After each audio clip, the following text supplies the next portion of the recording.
Agenda besar sedang menanti timnas Indonesia, baik itu tim senior U23 maupun U17.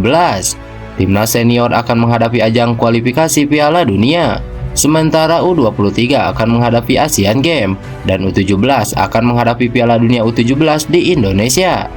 Namun sebelum kita bahas videonya, alangkah baiknya jika kalian subscribe dulu channel ini, agar kalian gak ketinggalan informasi menarik seputar timnas Indonesia setiap harinya.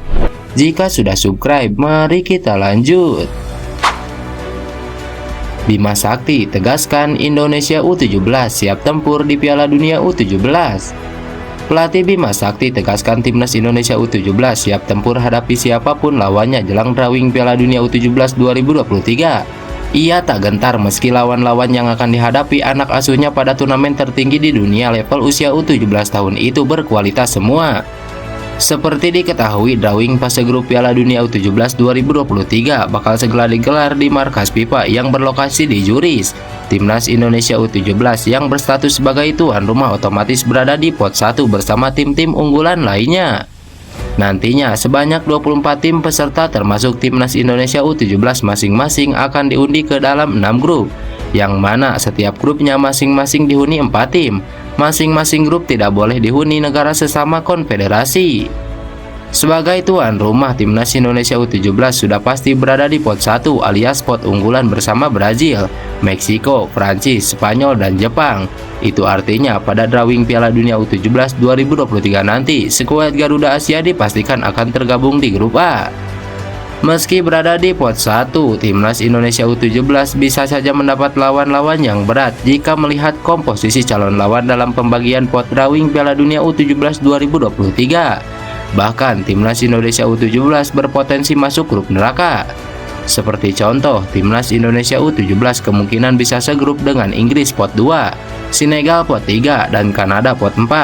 Kendati demikian, pelatih timnas Indonesia U17 Bima Sakti berharap anak asuhnya tergabung di grup yang lebih mudah. Jikapun skuad timnas Indonesia U17 masuk grup neraka, Bima Sakti menegaskan anak asuhnya tak gentar dan siap menghadapi tim manapun. Meskipun ia menyadari bahwa semua kontestan Piala Dunia U17 2023 merupakan tim-tim terbaik di dunia. Sebagai tuan rumah, kita berharap hasil undian yang terbaik. Siapapun lawan yang akan dihadapi di penyisihan, kami harus siap. Tidak ada lawan yang ringan di Piala Dunia U17. Turnamen ini level tertinggi di level usianya. Sudah barang tentu lawan-lawan yang dihadapi berkualitas semua, ungkap Bima Sakti. Lebih lanjut, Bima Sakti memilih fokus menempa anak asuhnya tanpa harus terbebani siapa lawan yang akhirnya jadi pesaing di penyisihan grup nanti. Bima Sakti pun akan menguji skuad timnas Indonesia U17 di beberapa laga uji coba agar mentalnya terbentuk. Fokus utama saya di tim pelatih mempersiapkan timnas U17 sebaik mungkin. Persiapan yang matang jadi kunci buat menatap persaingan yang sebenarnya. Sebagai tim berstatus underdog, kami ingin berbicara banyak di persaingan Piala Dunia U17 2023 nanti, ungkap Bima Sakti. Vietnam sebut Indonesia dan Thailand bisa jadi lawan paling enteng di Piala Asia U23. Konfederasi Sepak Bola Asia telah resmi mengumumkan 4 pot unggulan untuk ajang Piala Asia U23 2024. AFC membagi 16 peserta menjadi 6 kelompok berdasarkan performa mereka di Piala Asia U23 2022. Qatar selaku tuan rumah Piala Asia U23 2024 otomatis tergabung di pot unggulan tertinggi alias pot 1.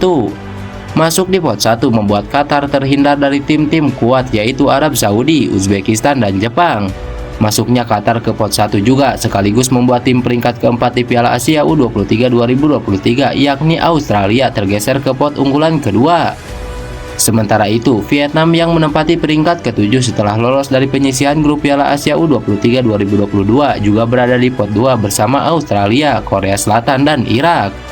Selain Vietnam, 3 tim wakil ASEAN yakni timnas U23 Indonesia, Thailand, dan Malaysia juga ikut meramaikan turnamen Piala Asia U23 2024. Thailand berada di pot unggulan ketiga bersama Yordania, Uni Emirat Arab, dan Kuwait. Sedangkan timnas U23 Indonesia ada di pot unggulan terakhir yaitu pot 4 bersama Malaysia, Tajikistan, dan Cina. Berdasarkan pembagian pot undian Piala Asia U23 2024 tersebut, 3 wakil ASEAN berpeluang tergabung ke dalam grup yang sama. Berbicara soal skenario pertemuan dengan tim-tim wakil ASEAN, media Vietnam menyebut timnas Indonesia U23, Thailand, dan Malaysia sebagai lawan yang paling enteng di Piala Asia U23 2024. Vietnam U23 dipastikan bisa menghadapi Thailand, Malaysia, atau Indonesia di babak penyisihan grup Piala Asia U23 2024. Secara teoritis ini akan menjadi grup paling ringan bagi pelatih Philippe Trosser dan timnya, dan paling mudah dihadapi, ungkap media Vietnam tersebut. Rencananya Piala Asia U23 2024 akan berlangsung mulai 15 April hingga 3 Mei tahun depan di Qatar. Nantinya 16 tim peserta akan diundi dan dibagi ke dalam 4 grup. 3 tim terbaik dalam turnamen tersebut berhak mendapatkan tempat untuk ajang Olimpiade 2024 di Paris. Sedangkan tim peringkat 4 bakal bertanding di babak playoff melawan tim asal Afrika. Sebagai informasi, ini merupakan kesempatan perdana bagi timnas Indonesia U23 bisa tampil di Piala Asia U23. Dibanding tim-tim ASEAN lainnya, Vietnam memang tim yang lebih unggul dalam hal pengalaman di Piala Asia U23. Prestasi terbaik skuad muda Golden Star Warrior di Piala Asia U23 yaitu menjadi runner-up pada edisi 2018. Thailand yang pernah 4 kali tampil di Piala Asia U23 mencapai prestasi terbaiknya pada edisi 2020 dengan lolos ke babak perempat final. Sama seperti Thailand, prestasi terbaik Malaysia di Piala Asia U23 yakni lolos ke perempat final edisi 2018. Sintayong sebut peran besar Erick Thohir di balik prestasi timnas Indonesia.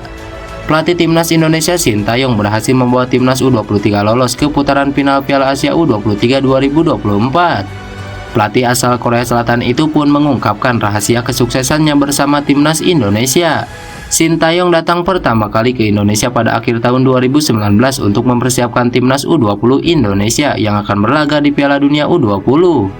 Namun saat itu COVID-19 melanda dan kejuaraan itu pun ditunda. Sampai akhir ketika Piala Dunia U20 digelar, Indonesia batal jadi tuan rumah sehingga kesempatan untuk berlaga di turnamen tersebut gagal.